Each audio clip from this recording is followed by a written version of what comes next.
Hi, you're listening to the Feminine Business School podcast, and I'm your host, Ainsley Young.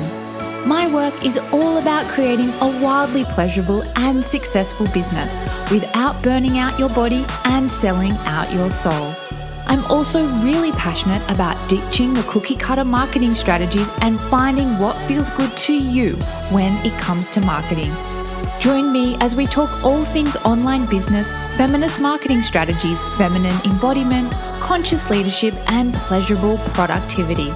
Hit subscribe now and let's get started.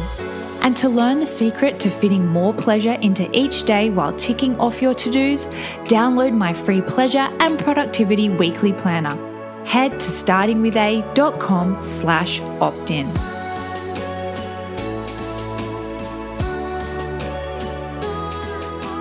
Welcome to a very special episode of the Feminine Business School podcast. I'm really excited because today we're doing something a little bit different, and I'll be interviewing a phenomenal woman and business owner who really embodies feminine leadership and who also happens to be an incredible client.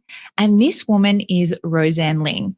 Roseanne Ling is the founder and creative director at Prism Creative, a boutique branding agency that works with brave change makers to bring their brands to life, with clients ranging from NGOs to wellness entrepreneurs to big tech giants. Her dream has always been to use strategy and design to engage, delight, and drive purposeful impact. Now, Roseanne has a Masters of Arts from the Royal College of Art, London, and she has previously worked with interior design and brand experience agencies to create responsive environments and compelling narratives for brands including Google, Tate Modern, Heston Blumenthal, Pizza Express, PwC, and Como Hotel Group. Roseanne also has one of the biggest and most generous hearts. And in addition to running her agency, she also works with Hong Kong charities such as Love 21 and K for Kids Foundation and is an NGO advisor at Asian Charity Services. Now, I can't tell you how much I love and admire this woman, who's only 30 years old, by the way. And what she's created in just 2 years of being in business, it really does blow my mind. So without further ado, I would love to introduce you to Roseanne Ling. Welcome to the podcast, Rose. Hi, Ainsley. Hi, everyone who's listening into this podcast. Thank you so much for having me. It's truly an honor to be here, and I'm really excited to be talking more about how we partner together and also all the amazing changes that I've been able to witness in my business and in life as a result. Well, it is such an honor to partner with you, Rose, and to have the opportunity to share your story, because I feel like you were just like the model client for me. And often you are my muse when I'm like tuning into what I wanted to create in my business and who for. Often Rose pops into my mind. So before we get started, I just thought I would share a little bit of a background of how Rose and I connected, because we actually became friends on Instagram. We randomly just started following each other's accounts, and we obviously vibed with each other's work and energy. And I can't even remember who reached out first, but we went out for coffee, and then our friendship flourished from there. And we're both in Hong Kong at the time. And then I moved to Singapore about 2 years ago. And at the start of last year, Rose reached out and she was interested in working together. So I'd love for you to share, Rose, what was your business and your life like before we started partnering together? Like, what did it look like? What were you doing? What were you thinking? What were you feeling? Would you mind sharing that with us?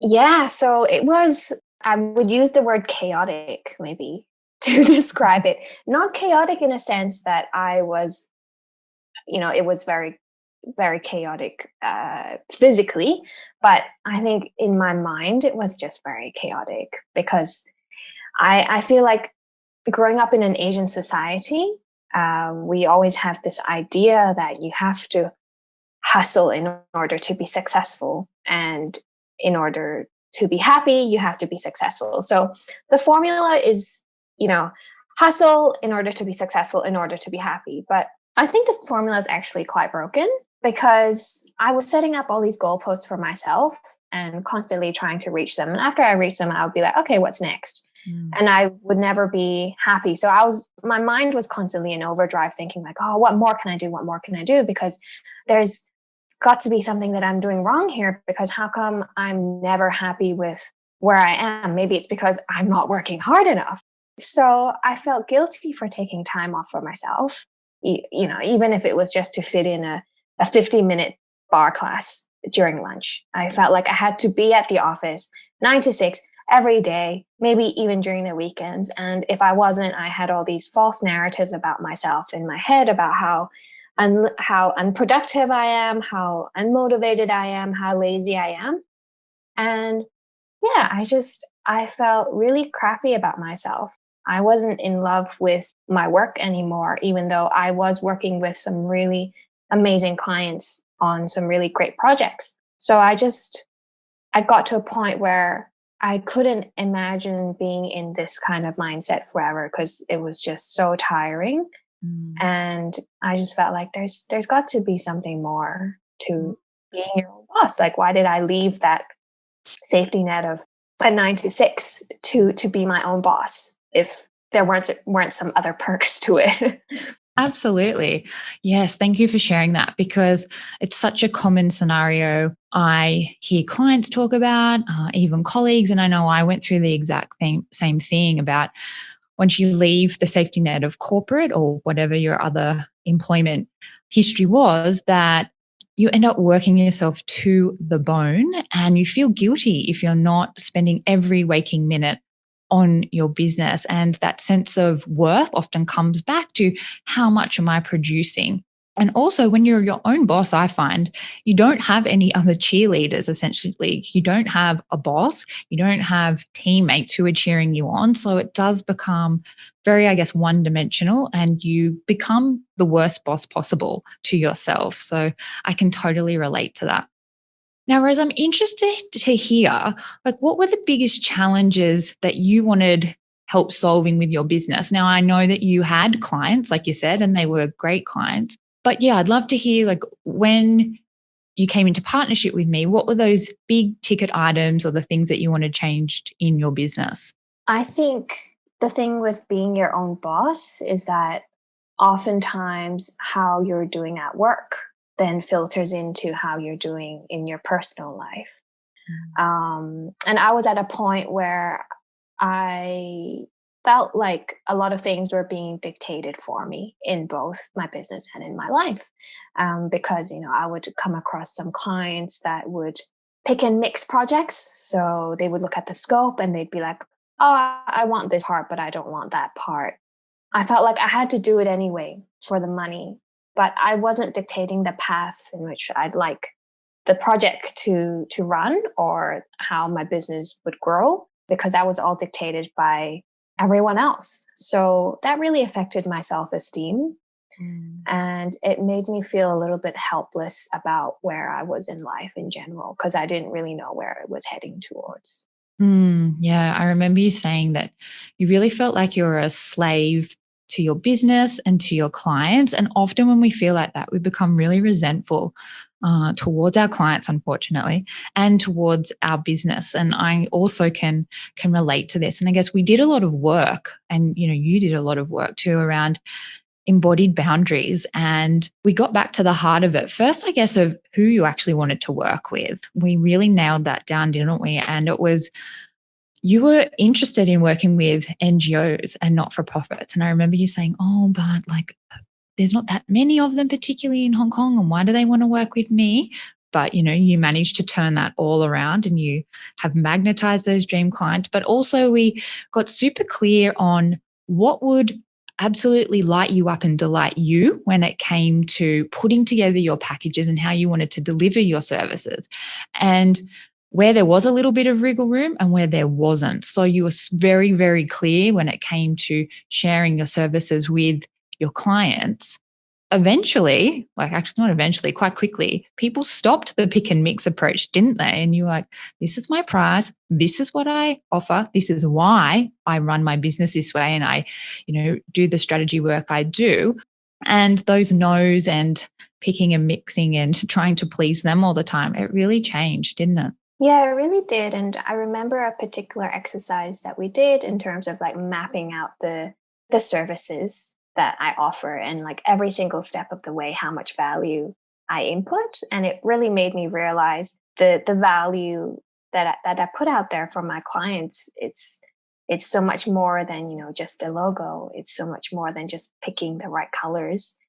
It's about supporting them. It's about helping them see the vision of their brand in 10 years time, and that's something that should be able to provide so much more value than just someone who is putting together some graphics. Yeah, absolutely. And as a result, then you were able to attract bigger projects, bigger clients, and they would just pay the money because you really took the time to uncover your worth and embody that. And then it had this really beautiful ripple effect onto your clients. And you were Mm. really showcasing your leadership in that way, particularly around your boundaries. And I remember it wasn't easy to begin with, but obviously it's got easier and easier. So, in saying that, because I know you came from a very masculine way of running your business and you come from a very high achieving family. And like you mentioned before, you've grown up in an Asian culture. So, I'm curious, what attracted you to this more feminine way of working and the feminine leadership style of working that I share about? So I remember reading your blog post about inviting pleasure into your work. It just really opened my eyes to, a whole new view of what things could be. It's something that I've never actually thought of because I always thought that productivity and pleasure or play are mutually exclusive. Like they can't happen at the same time because that means I'm not working hard enough if I'm having too much fun. So I never thought that we could actually use them to fuel each other, to use our masculine to drive productivity while taking care of our feminine needs, to connect with ourselves and feel grounded and have a much healthier relationship with our business. Yeah. And I think it's something that so many of the women I speak to struggle with, this idea that they can put themselves and their pleasure first, even before anything they have to do in their business. Like them as the woman and their requirements and needs and desires around pleasure has to be at the forefront of everything because, as you said, it really is the fuel that helps us connect with our business and our why, and also just getting stuff done. And then when we are finding ourselves in a state of pleasure, we become far more magnetic. But that's why I'm just so excited to have you on the podcast and to share this because you are a real life example of prioritizing pleasure and things flowing from there. Because I do remember you working weekends, and if you got a Sunday afternoon off, it was a miracle. And Yes. and I was saying to you, like, why aren't you going back and doing your bar classes? Because I remember you liked that. And eventually you would schedule all of those pleasure non-negotiables into your Mm. calendar first, and you would be regularly going to bar, you would be socializing more with your friends, you had all those international trips when we could actually travel, and you would book in pleasure dates to go to the museum, and I know you still do that, and the art galleries. And it's just really interesting that this reframe in the way we work, it does work.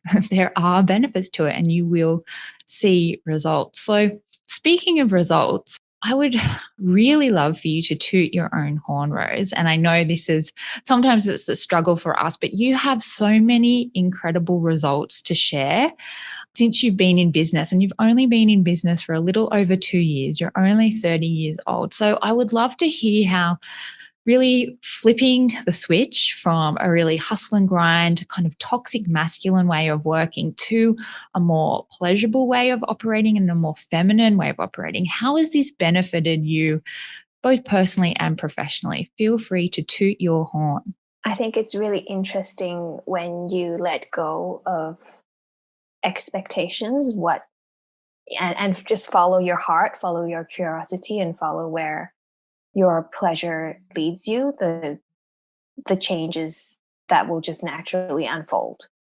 So on a more practical level, there was a huge direct impact on how I was able to raise my prices and bring in more income, like doubling, almost tripling what I was bringing in last year, even during this extremely difficult year of 2020.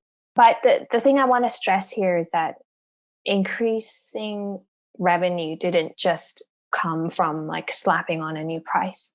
It was from getting all that incredible help from you with, discussing my packages and figuring out how to add value to my existing services. So instead of people picking and mixing, I can now land bigger projects overall that felt good to me. So I've been consistently booked out for around like 3 months in advance. Yeah, usually I'm booked out already for the next quarter. And I've also done zero marketing. So everything has been word of mouth.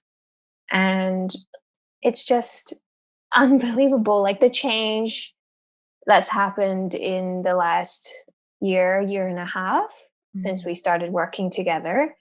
I can't imagine going to what it was like before anymore. Like now I have such healthy boundaries with my work. I don't answer emails on the weekends. I don't say yes to the projects that I should be saying no to. And I moved from a scarcity mindset to an abundance mindset. I feel like it's enabled me to open up space for projects that are truly good for me and projects that I know are, helping me get to where I want to be. Because I learned that by choosing to close one door, you actually realize there are a lot of other doors to open as well. There's a quote by Richard Branson that I really like. He says, "Businesses are like buses. If you miss this one, there's always a next one coming." So don't ever feel like, this sounds like a great opportunity to work with a client, but then they don't have the budget and then the timeline is super, super tight. So I have to do everything that I can because I feel all this pressure to really please whoever comes through the door. But that often just backfires because if you choose to stay small, you'll always be there. You'll always be in the same point. You'll always be small. Yeah. And I think that's a true testament to the embodiment work that you've done, Rose, because when we are disembodied, we are people pleasers and we put our needs right at the bottom of the pile. And I'm sure you won't mind me saying this, but that's what you were doing at the start. You were like a slave to your clients, and anything they said, you're like, okay, because there was that fear too that if you said no, or if you said no to the project, there wouldn't be any more. This really speaks to the power of the inner work that you did around your worth and backing yourself, that going after these dream clients who are quite niche in the fact that it was NGOs, not for profits, and then you're also working with the health and wellness, you still managed to attract them, even though you thought, who am I to work with them? And there's not that many in Hong Kong and other people are doing it around the world. Also, the fact that you backed yourself in terms of the way you wanted to work, show up and deliver your work, and you raised your prices to the point where you've nearly tripled your income, which is incredible during this global pandemic, and you're booked out with a quarter ahead. Like that really is something to celebrate. So I'm really proud. I'm like a little mother hen or something, particularly around like the mindset work and releasing all of these limiting beliefs or tension from your body and your mind to get to this point. And in saying that, you've also had a major shift this year since you've been a part of the Feminine Business Mastermind. So I was lucky enough to continue working with you in a different capacity. And I remember you saying last year, I think as we wrapped up your one-on-one work, that you were really happy being a solopreneur, running your own show. And that is how you want to continue, which was, at the time, A-OK, and there's nothing wrong with that. But you had a shift this year and things have changed in terms of the way you run your business. So would you mind sharing what this change has been and how it came about? Yeah. So previously I always thought, I'm happy to just be a one-woman band. I don't want to take on a team. And yeah, I'm just happy being on my own. But I think, to be honest, I thought that way because I was really intimidated. because looking around me and how all the successful creative agencies have been built, it's extremely masculine in the way that they work. It's always extremely long hours, being very aggressive in winning over clients, doing lots of pitches, hustle and grind all day on top of managing a team. And it felt like so much. And honestly, I felt like I wasn't cut out for it and I would just fail at doing it. So I didn't even want to think about it. But then the work that we did this time round, it helped me realize that there isn't just one way to do business. We got to the core of what really matters to me and why I do all this work with impact organizations. And at the end of the day, I realized that it's because I want to use my skills to hopefully help make this world a bit better every day. I think being part of the Feminine Business Mastermind group is realizing that no matter where I am in this journey, there will always be challenges, and I need to see it as a learning experience rather than, I have to be perfect from the get-go, because there are all these amazing women part of this group that I really look up to. And then we share all our challenges in our group calls and also in our private Facebook group. And I'm like, wow, they're so accomplished and they're so amazing at what they do, and yet they still have their own challenges. It made me realize that it's never going to be perfect, and I can't expect it to be perfect, especially at such a young age of Prism. So once I let go of the need to be perfect, the vision just got so much clearer. And now I don't look at anyone else and how they've built their creative agency, because I'm so clear in what I want to build. I've stopped comparing myself. And because of that, I've just been able to, follow my heart. And Prism has grown actually as a result of that. 1 year ago, I would never have thought that I would take on any more members.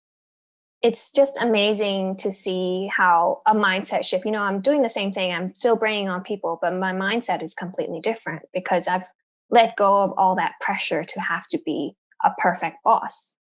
Because, number one priority in Prism is not about the amount of work that you do. It's really about how much impact we can make together as a team.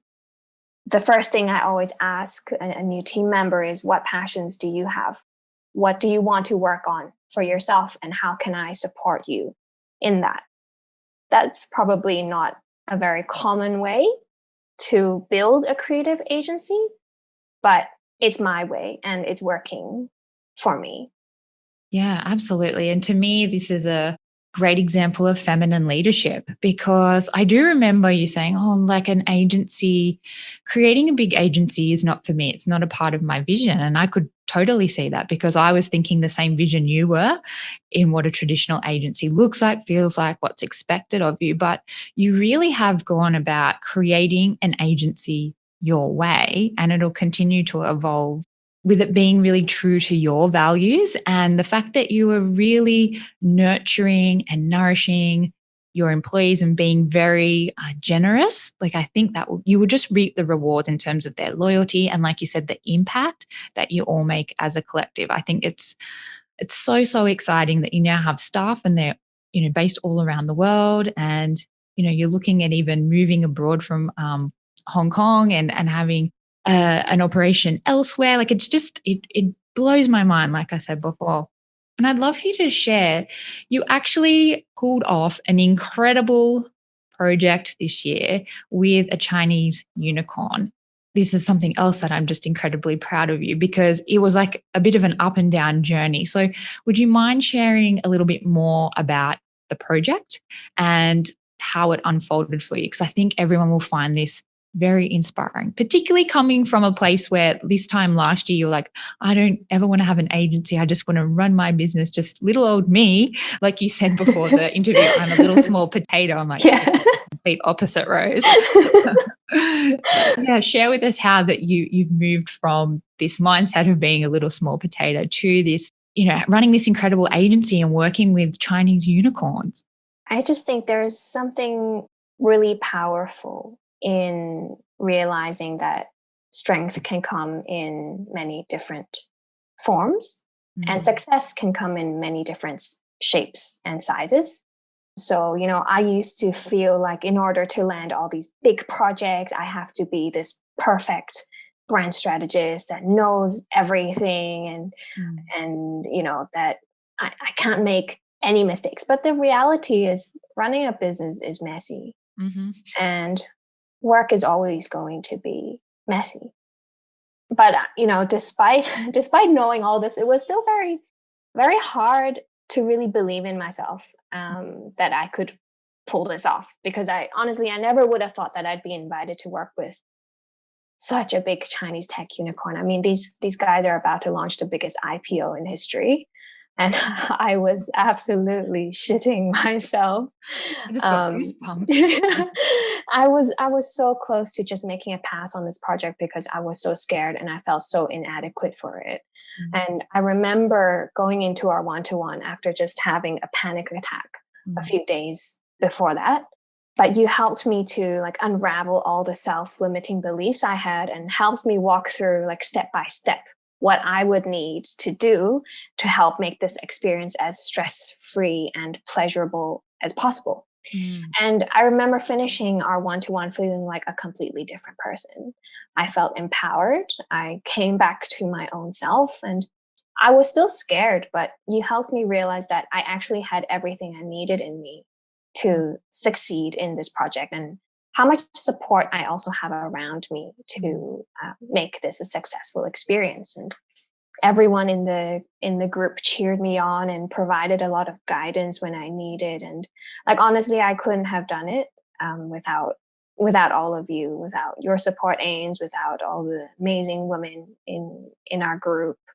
It's incredible to think back to where I was even just a couple of months ago when I first heard that I got invited to this project, and where I am now.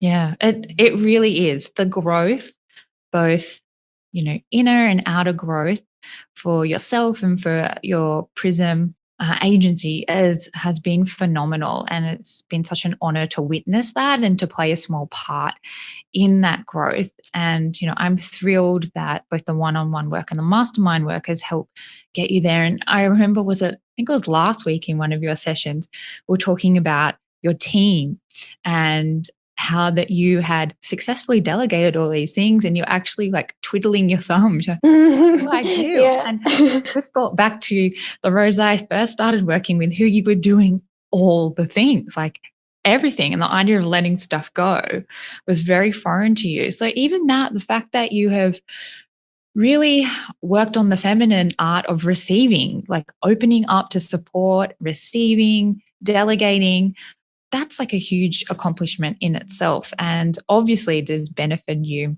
so, so much.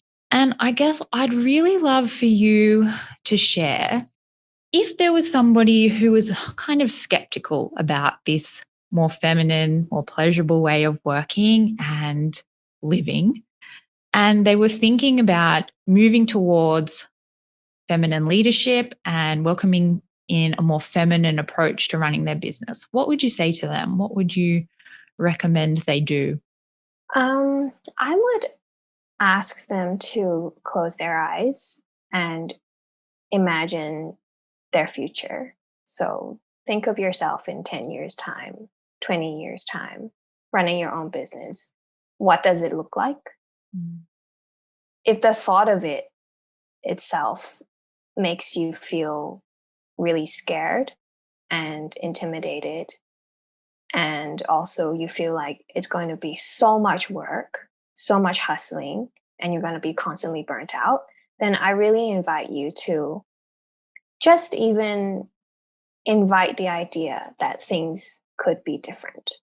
Because we're so primed to think in such a masculine way and do things in such a masculine way. And we become such extreme perfectionists in the way that we do things. And we think that, there's a golden formula for everything in life, in business.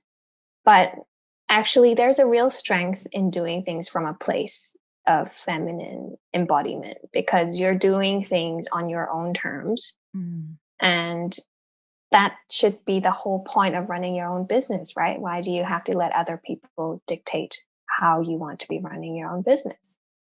That's right. Because we go into entrepreneurship for the freedom, and we can quickly find ourselves experiencing the complete opposite.